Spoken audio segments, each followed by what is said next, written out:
तुम सहज सुजाना राघव बालक बचन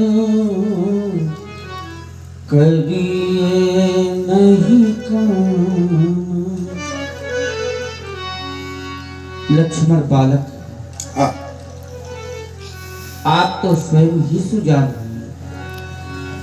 आप लक्ष्मण के वचनों पर ध्यान न दें, क्योंकि बरई बालक एक सुभाऊ नहीं न संत विदु सही का। लक्ष्मण ने आपका कोई कार्य नहीं बिगाड़ा, अपराधी तो मैं हूँ। ते ही नाही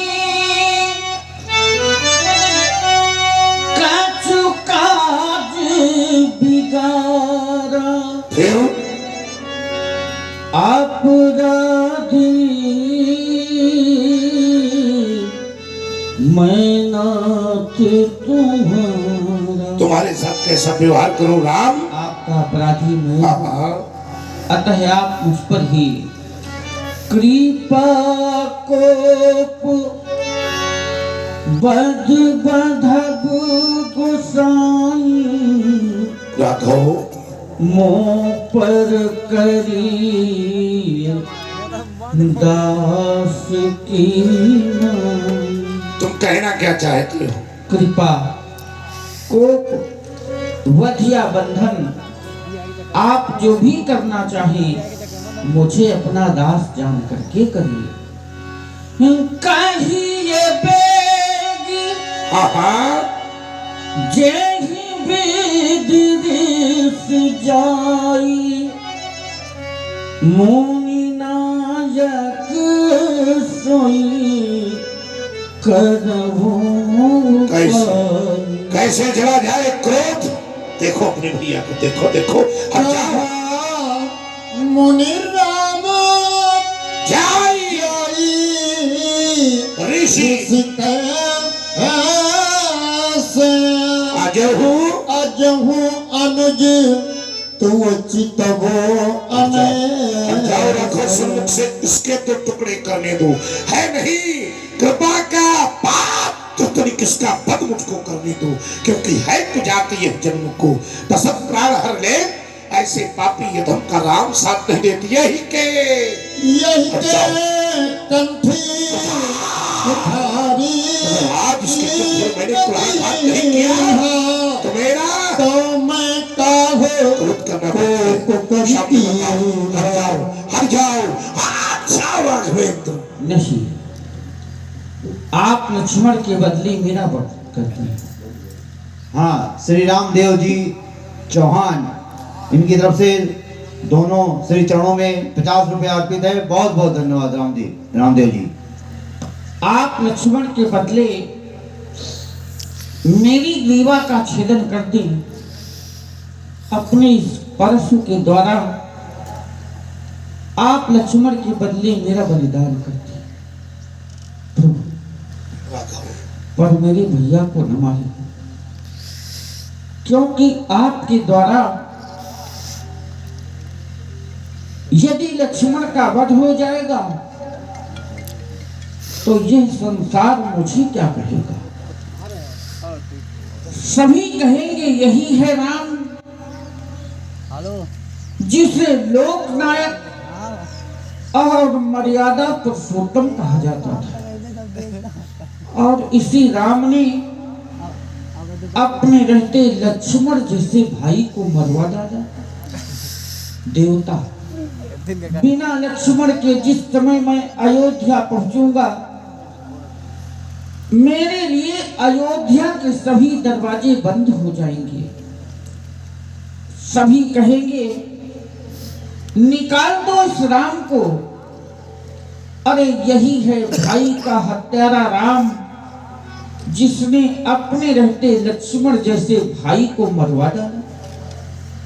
प्रभु, आपके इस कुठार में ना जाने कितने भाइयों के भाई छीने हैं, ना जाने कितनी माताओं की गोदें सूनी की हैं, पर अभी तक आपके कुठार की रक्त पिपासा शांत नहीं हुई।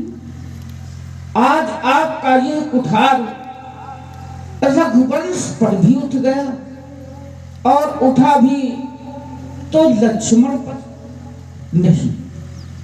यदि आप अपने कुठार का प्रहार रघुवंश में ही करना चाहते हैं, तो पहले आप मेरा वध करिए, क्योंकि भाइयों में मैं सबसे बड़ा हूं, और बड़े भाई के रहते छोटे भाई का वध हो, यह मैं सहन नहीं कर सकता। अरे मुझे वो समय भी याद आता है जब हम चारों भाई अयोध्या में सरयू के तट पर खेलने जाते थे, और खेल ही खेल में ये तीनों भाई दौड़कर भैया कह करके मुझसे लिपट जाया करते थे।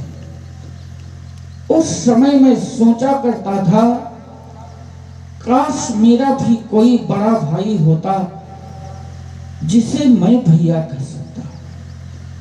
और आप मेरे रहते लक्ष्मण को मारना चाहते हैं? नहीं, लक्ष्मण का हाथ मेरी मां ने मेरे हाथ में दिया था, और कहा था, राम, जिस तरह मैं लक्ष्मण का हाथ तुम्हारे हाथ में दे रही हूं, उसी तरह मेरे लक्ष्मण को मुझे सौंप देना प्रभु। राघव, मैया ने चलते समय कहा, हे राम बचन मन सुन लेना। राघव, जैसे लक्ष्मण को लिए जाते,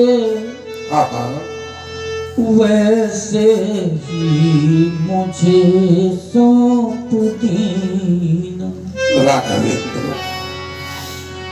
यदि आप लखन को मारेंगे,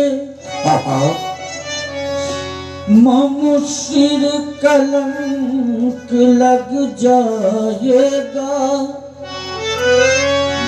ये मुझसे पीछे आया है, क्या मुझसे पहले जाएगा।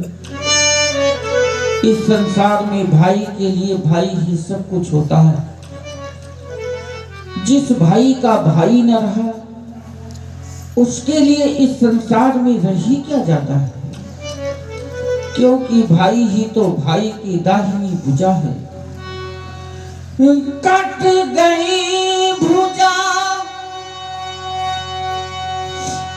जब योद्धा की, राघव, फिर रण में रही कमान कहाँ। राघवेंद्र, भाई का जीवन भाई है, भाई बिन जग में माने का।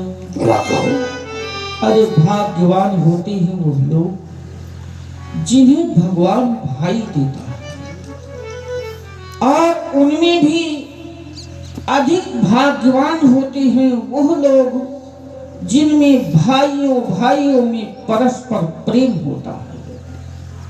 पर अभागे होते हैं वो लोग जिन्हें भगवान भाई तो देता है, पर भाइयों भाइयों में प्रेम नहीं, बल्कि ईर्ष्या और द्वेष की दीवार खड़ी रहती है। मुझे भगवान ने 3 छोटे भाई दिए हैं, और हम चारों भाई एक दूसरे के बिना जीवन की कल्पना भी नहीं कर सकते। मैं बंधु विहीन नाथ कैसे राघव शोका कुल अवध सीधा होगा। राघवेंद्र माँ पूछेगी मेरा लखन कहाँ, तो क्या कह कर समझाऊं। राघव भगवान भिखारी मांगे रहा, संभालो अपने आप को राम। भैया के प्राणों की भिक्षा बदले मेरा बद करके नहीं नहीं राम, कर लो अपनी पूरी इच्छा। संभालो। यदि तुम्हें पर संतोष न हो, तो क्या करोगे तुम? मैं अपना धनुष उठा लाऊं, धनुष लाने का प्रयोजन अपने ही हाथों छेद कंठ नहीं नहीं राम, चरणों में भीत चढ़ा। संभालो अपने आप को राम। मैं जाने चलते समय दिया लखन का हाथ, तो इसे छोड़ अब दीजिए तुम क्या चाहते हो? मुझे। संभालो अपने आप को राम। सचमुच अगर तुम्हारे नेत्र स्फुरित हो गए, कहीं धोखे से भी एक बूंद धरती पर आ गई, तो सोचो क्या राम की करुणा का भार ये धरती सह सकेगी? नहीं नहीं राम, राम रोना नहीं, राम रोना नहीं, आंसुओं से धरा फट न जावे कहीं। यद्यपि अवगुणों से भरा आपका भाई है, मैंने सोचा परस उठाऊं और बेला बलिदान की तो भी आई है, इसके खंड खंड कर दूं। मारने के लिए दौड़ा तो देखा क्या कि मरने के लिए भी राम खड़ा है, और मारने वाला भी राम है। तुम भी राम धनुषधारी और मैं भी राम परशुधारी, इसलिए राम को राम मारे ऐसा होगा नहीं। राम रोना नहीं राम, आज तक मैंने जिसको जिसको मारा है उसने अपने प्राणों की भीख मांगी है राम। आज तुम्हारे रूप में तुम्हारा व्यवहार, तुम्हारा कृतित्व, तुम्हारा व्यक्तित्व बार बार न जाने क्यों मेरे हृदय पर संशय का चरमोत्कर्ष कर रहा है। आज राम के रूप में माँ और लक्ष्मण के रूप में पुत्र का दर्शन, सदा करो तिनकर रखवारी जिम बालक राखे। सचमुच तुम अगर उस कोटि की हो तो मेरे हृदय में आए हुए संशय का शमन केवल एक विधा से हो सकता है।